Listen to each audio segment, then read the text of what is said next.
ओम शांति। आज का अव्यक्त महावाक्य 22 जुलाई 1972 से लिया गया है, जिसका शीर्षक है नष्टो मोहा बनने की भिन्न भिन्न युक्तियां। अपने को हर एक स्मृति स्वरूप समझते हो। स्मृति स्वरूप हो जाने से स्थिति क्या बन जाती है और कब बनती है? स्मृति स्वरूप तब बनते हैं जब नष्टो मोहा हो जाते हैं। तो ऐसे नष्टो मोहा स्मृति स्वरूप बने हो कि अभी विस्मृति स्वरूप हो। स्मृति स्वरूप से विस्मृति में क्यों आ जाते हो? जरूर कोई ना कोई मोह अर्थात लगाव अब तक रहा हुआ है। तो क्या जो बाप से पहला पहला वायदा किया है कि और संग तोड़ एक संग जोड़ेंगे, क्या यह पहला वायदा निभाने नहीं आता है? पहला वायदा ही नहीं निभाएंगे तो पहले नंबर के पूज्य में राज्य अधिकारी व राज्य के संबंध में कैसे आएंगे? क्या सेकंड जन्म के राज्य में आना है? जो पहला वायदा नष्टो मोहा होने का निभाते हैं, वही पहले जन्म के राज्य में आते हैं।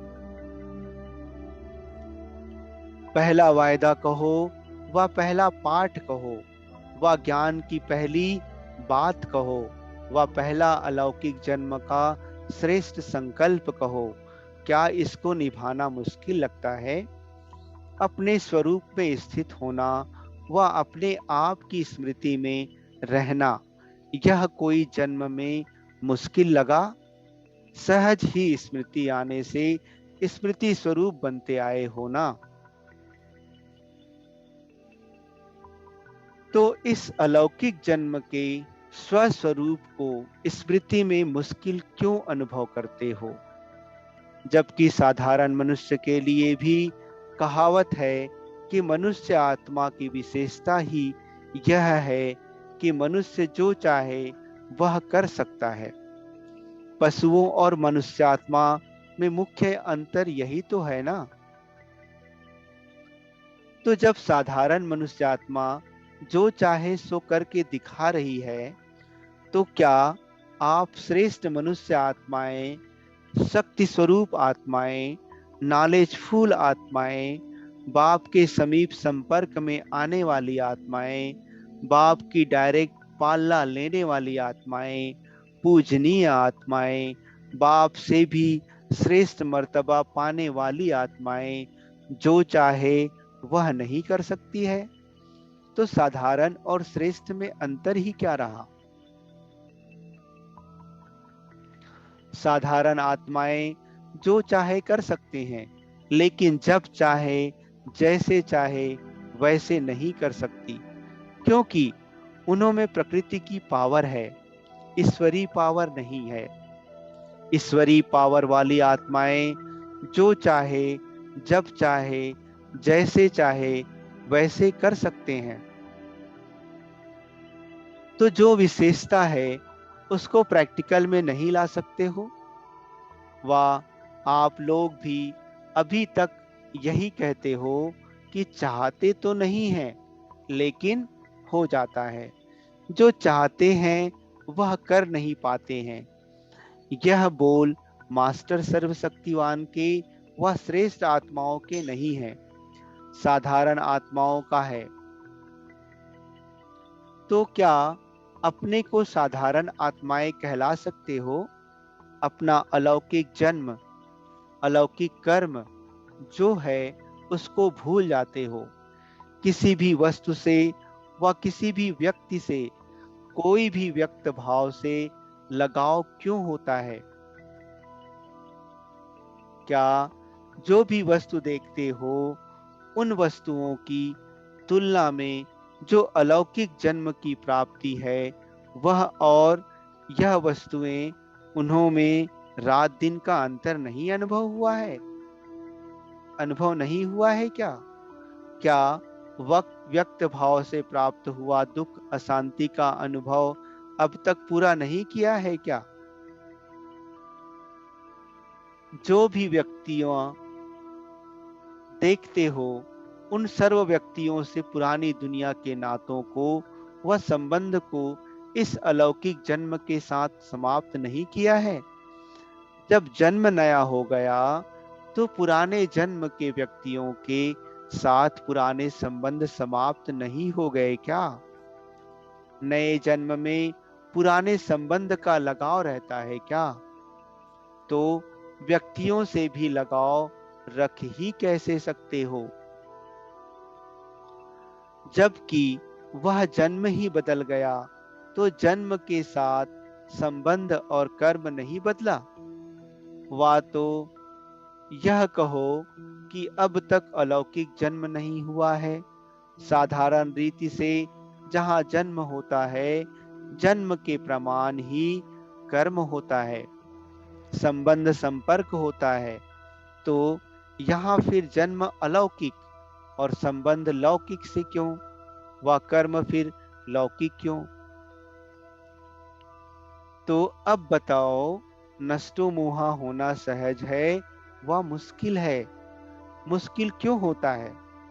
क्योंकि जिस समय मोह उत्पन्न होता है उस समय अपनी शक्ल नहीं देखती हो।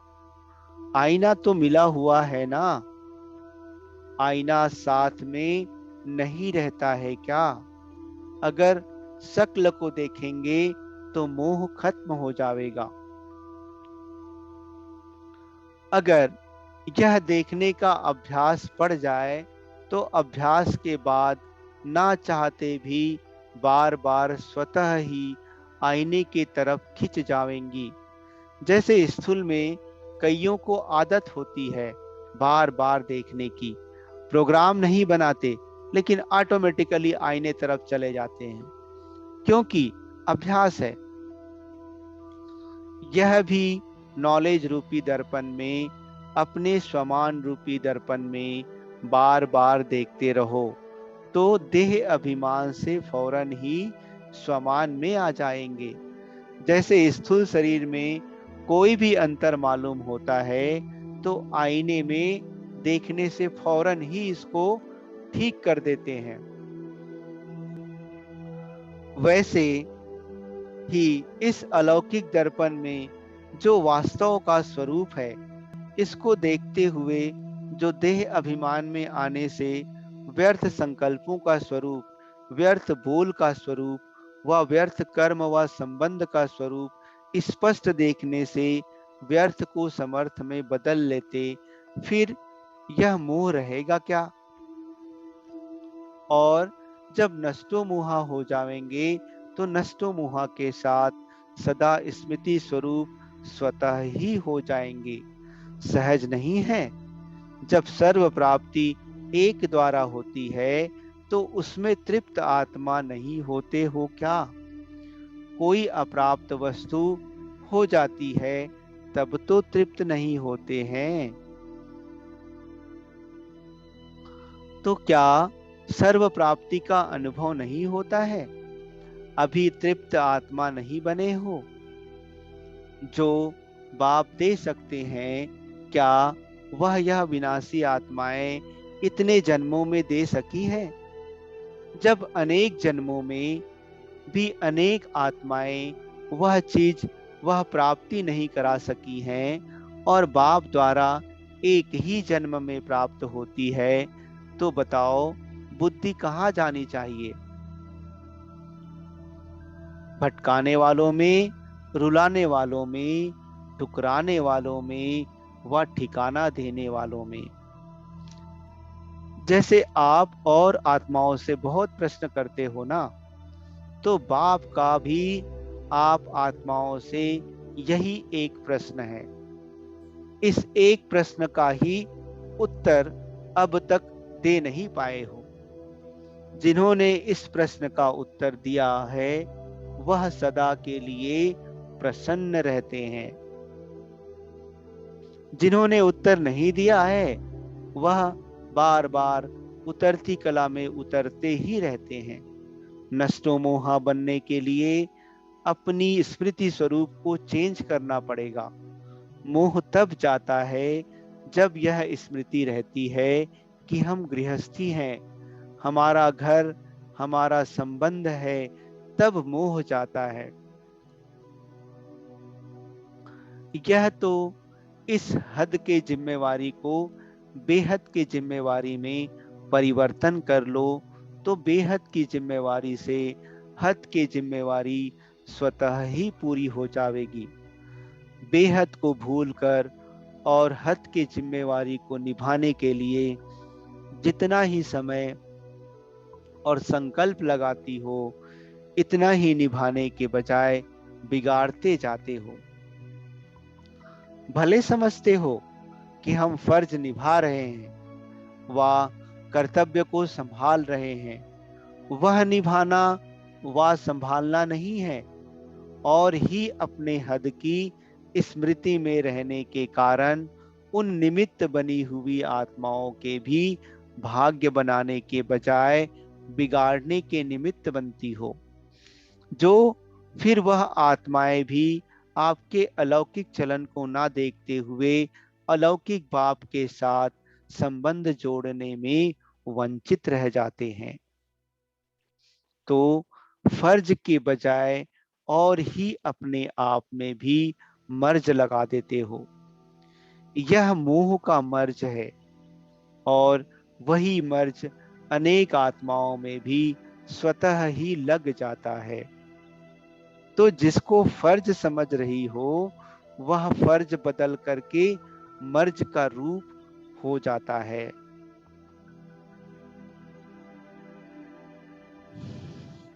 इसलिए सदा अपने इस स्मृति को परिवर्तन करने का पुरुषार्थ करो। मैं गृहस्थी हूँ, फलाने बंधन वाली हूँ, व मैं फलाने जिम्मेवारी वाली हूँ, उसके बजाय अपने मुख्य 5 स्मृति में लाओ। जैसे 5 मुखी ब्रह्मा दिखाते हैं ना, 3 मुख भी दिखाते हैं, 5 मुख भी दिखाते हैं, तो आप ब्राह्मणों को भी 5 मुख स्वरूप स्मृति में रहे, तो मर्ज निकल विश्व के कल्याणकारी के फर्ज में चले जाएंगे। वह स्वरूप कौन से हैं? जिस स्मृति स्वरूप में रहने से यह सभी रूप भूल जावें। स्मृति में रखने के लिए 5 स्वरूप बताओ। जैसे बाप के 3 रूप बताते हो, वैसे आपके 5 रूप हैं। पहला, मैं बच्चा हूं। दूसरा, गॉडली स्टूडेंट हूं। तीसरा, रूहानी यात्री हूं। चौथा, योद्धा हूं। और 5वां, ईश्वरीय व खुदाई खिदमतगार हूं।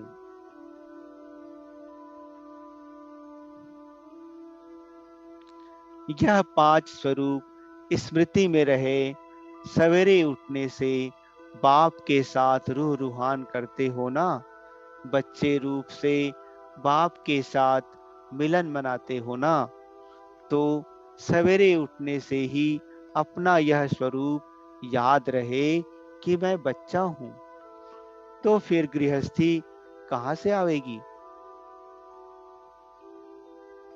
और आत्मा बाप से मिलन मनावे, तो मिलन से सर्व प्राप्ति का अनुभव हो जाए, तो फिर बुद्धि यहाँ वहां क्यों जावेगी?